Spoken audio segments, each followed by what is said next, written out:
Lesson 1 looks at In Building Wireless, or IBW, what it is, where it's been, and why that matters.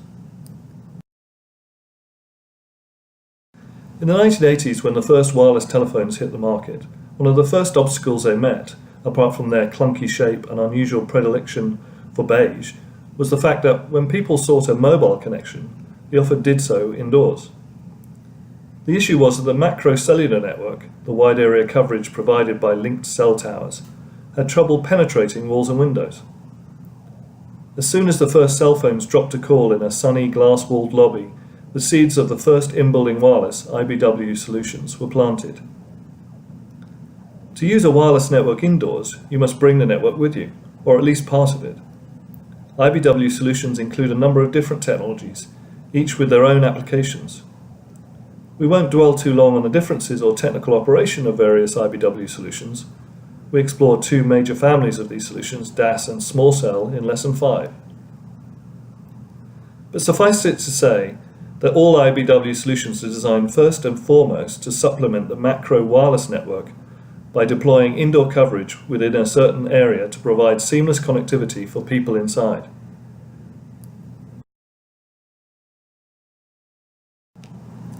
It's important to note that IBW solutions are not the same thing as Wi-Fi. While there are some superficial similarities in the functions they perform, there are radical differences in how they are designed, deployed, and managed. These differences will be highlighted throughout this course, but as far as a wireless user is concerned, the distinction boils down to using a cellular network, 3G or more commonly 4G LTE, to connect for data and voice instead of their device's Wi-Fi service. To better understand the distinction, let's take a look back, explore how consumer-grade wireless communications evolved from the original beige brick, and learn how wireless operators like AT&T, Verizon and Vodafone, amongst many others, and enterprise owners and managers met their IBW needs.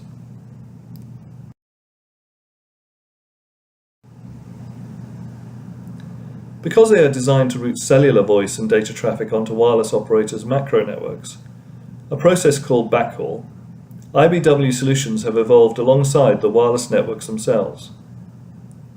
The first IBW solutions included an off-air repeater on the roof of the building, connected by coaxial cable in a passive distribution network that relayed signals from within the building to the outside and vice versa. These were used in sprawling indoor spaces like airports. It was originally expected that IBW solutions would become as ubiquitous in commercial, industrial, entertainment and other enterprise spaces as electricity and plumbing. However, since this DAS solution was difficult to optimize and expensive to install, practical applications proved to be quite limited. Initially, only wireless operators were able to offer IBW solutions. Building owners, managers and architects had no direct control over IBW options. Fast forward to today, and that fact has changed dramatically. With operators being the only source of IBW solutions, they had to prioritize installations based on opportunity and variable costs. In some cases, regulatory authorities required such a system to support emergency responders' frequencies.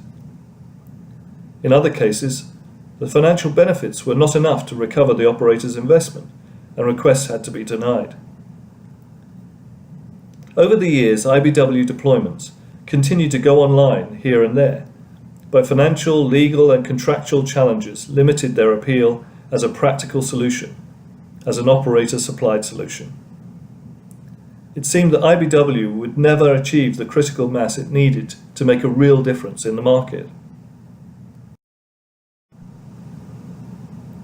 Wireless communications have come a long way in a short time, with each evolution designated by its generation, or G for short. 1G was the first widely adopted wireless standard, arising in Japan in 1979 and growing worldwide through the 1980s. 1G is an analog standard that was phased out in the late 1990s. 2G was the first digitally encoded wireless standard that arose in the early 1990s and remained in wide use in the United States until about 2010. It is still in wide use in other parts of the world. 3G introduced wideband digital networking in the late 1990s, and with it, easy internet access. While it has been largely displaced by 4G and LTE in the United States, it remains the most widely used standard in Europe. 4G and LTE employ more efficient modulation to expand bandwidth, increase speed, and enable new online functionality for online devices. Ironically, one of the services it doesn't generally serve is voice communications.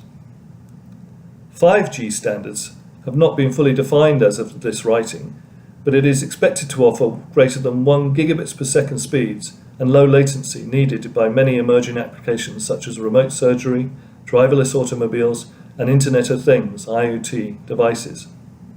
Experts agree that 5G will achieve significant market presence in the 2020s. As wireless operators fully adopted 3G in the late 1990s and early 2000s, exploding demand for 3G's new internet capabilities radically changed the playing field.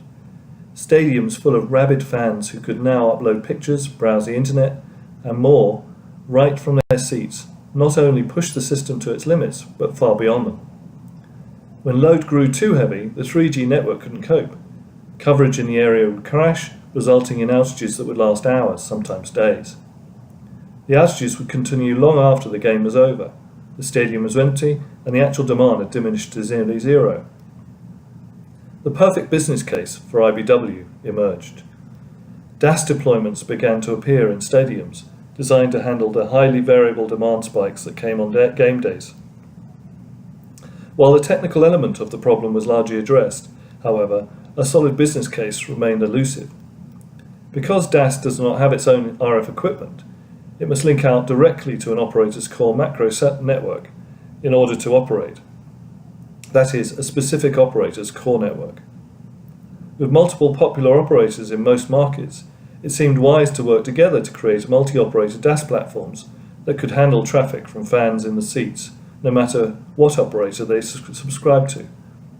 A group of national operators put this initiative forward in 2010, but contractual and practical challenges caused the alliance to fall apart in 2014, as other business priorities took precedence over IBW.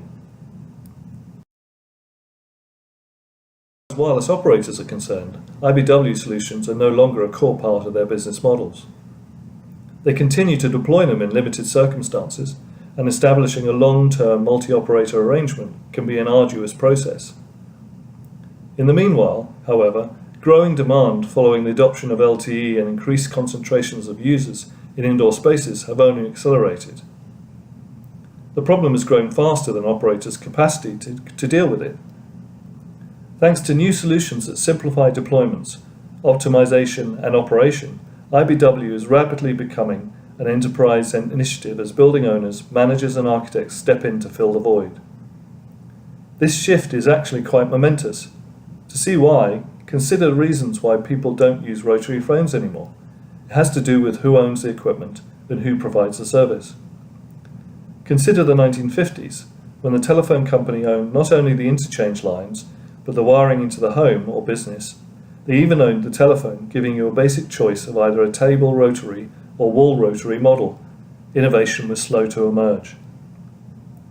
In the early 1980s, things changed. You could buy your own phone, and the phone company's network would support it. You were responsible for the phone, but you could select one that suited your needs, and a lot of companies were vying for a chance to suit your needs. Later on, the phone company ceded responsibility for the telephone wires inside your structure as well. Again, they were happy to interface and support their operation, but management of that infrastructure became the dominion of the property owner. This evolution closely tracks with IBW and the move to enterprise control. Since operators cannot deploy IBW in every building they serve, it falls to the owner to judge if an IBW solution is needed and what kind is best for the circumstances. By taking ownership of the infrastructure and connecting to one or more operators' core networks, the owner, manager, or architect has access to a range of options. The IBW solutions we discuss in this course are easier to install and less expensive to operate than ever before.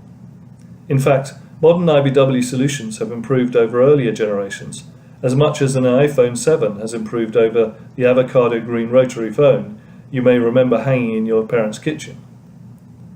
For enterprise owners and managers, the biggest challenge is determining which kind of IBW solutions are best for their specific needs. DAS is the better solution for larger structures with highly variable demand. It also offers multi-operator support since it does not have its own radio source.